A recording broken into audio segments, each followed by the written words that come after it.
Hi everyone, I'm Cindi Leive, and today I've come to Beverly Hills to talk to Elizabeth Banks. Now you might know Elizabeth from her work as an actress in The Hunger Games and as a producer of Pitch Perfect. But what you might not know about her is that she is one badass career woman who has found a way to combine motherhood with moguldom. Let's find out how she does it.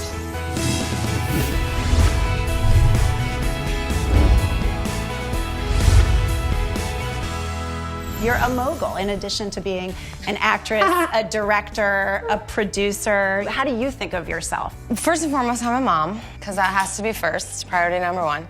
And then I'm an actress, because it's what I love. It's what brought me into this business. It's what gives me a great sense of self-worth. I want to go back and start with you in college. I went to the University of Pennsylvania in Philadelphia. What was your first job?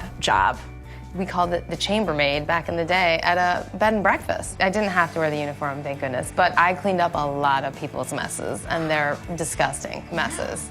But I did it with a smile on my face, because that's the job I had, and that was it. And it's all a step to somewhere else in life. And then you went into acting. Yes. You've talked really openly about how when you first started getting cast, you were just annoyed that there weren't more great leading lady options for women. Talk about how you make those decisions. Early on, you don't make any decisions. You always have the power to say no.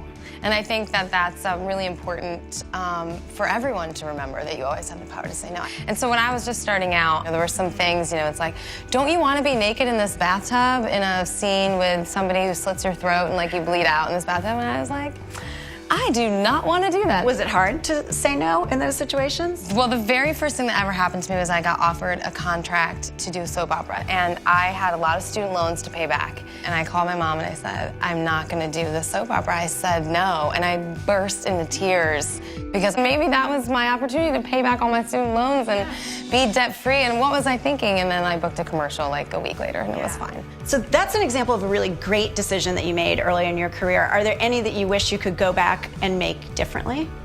I really try not to regret any of those things. I learned about my self-worth and what my lines are, what I'm willing to do and not do, and what feels artistic to me and what feels manipulative. You started your production company with your husband 6 years ago. You've had a lot of success lately, and Pitch Perfect was a huge hit, and we're all eagerly awaiting Pitch Perfect 2. Talk about why you decided to do it to begin with. A lot of it came from us wanting to have a productive life together. I just knew he would be a great producer, and he is. He's a bloodhound for material. You hire people a lot. You have this team. What do you look for when you're hiring somebody? How do you know in an interview, oh, I want them? That's a tough question. How do you do it?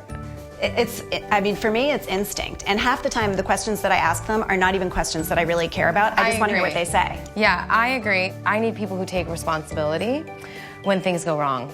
I find that to be a true test of people. Nothing makes me more upset than when something's going sideways and blame is being thrown other places. And it's like, I would prefer that you just say, it happened, and I'm sorry, and let's move on. Right, it won't happen again. Yeah, and it won't happen again. That's what you want to hear. You want to hear that that person's learning from their mistake, and that they're gonna do better. What else do you look for in a colleague as much as in an employee? I love people who are good at their job, people who just are really professional and take it seriously. And I love that in, a housekeeper, in a janitor, in a waiter, in a barista. One of the questions that I always ask is, nobody really does it all, so what are you not doing right now? I just had to admit on Twitter that I've never seen Downton Abbey.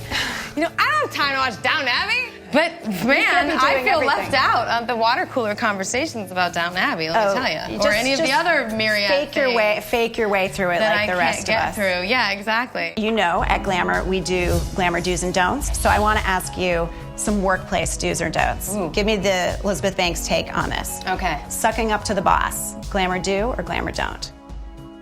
I think that's a do. Getting drunk at the wrap party. Do or don't? That's a don't. Really? I learned that lesson long ago. Okay, is there a story there? I don't remember it. That's how bad it was. I think I know where you might net out on this one. Dating a coworker, do or don't? Where else are you gonna meet somebody? Yeah, I think you thought I was gonna go the other way with that. If your coworker just hypothetically happens to be your husband. Sure. Getting jiggy in the office, do or don't? Do. Why not? Spice it up. I mean, as long as no one's watching. I love that. Getting jiggy is a do at all times. Getting jiggy might just be a don't phrase, but it's a do act. Don't phrase, do act, exactly. All right, well, I'm glad we have left people with this solid professional By the way, advice. the more jiggy you get, the longer you live. Thank you so much for being with us. Thank you. Bye. Oh, it's a pleasure. At Glamour, we love hearing from our fans, so please let us know if you enjoyed today's conversation with Elizabeth Banks in the comments below. And be sure to let us know which female career superstars you'd like to hear from next. Thanks for watching Step Into My Office.